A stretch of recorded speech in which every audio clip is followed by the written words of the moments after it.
Dostlar, şu görýän baseyniniz Türkmenistanda öndürülýär diýsem, belki köp adamlar inanmajak.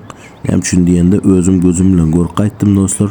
Biz bu firmany 1-2 ýyl mundan öň Ahal welaýatynyň Gäwrs etrafynda dostlar ýola goýduk.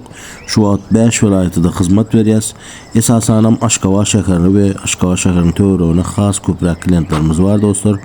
Eğer kimde kim üýlerine şular ýaly aňsat we pratik şekilde üýlerine baseyn guratmak isleýän bar bolsa, arzu var bolsa bizler bilen hawalarsınlar.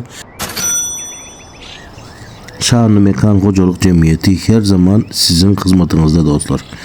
Yine görýän bolsaňyz, men özüm Türkmenistana baran wagtym şul video sujeti sizler üçin ýürüýte düşürdüm, çekdim. Häzirim Kipr'e gelen wagtym sizler üçin ýürüýte montajlap şu wagt goýup otyryn.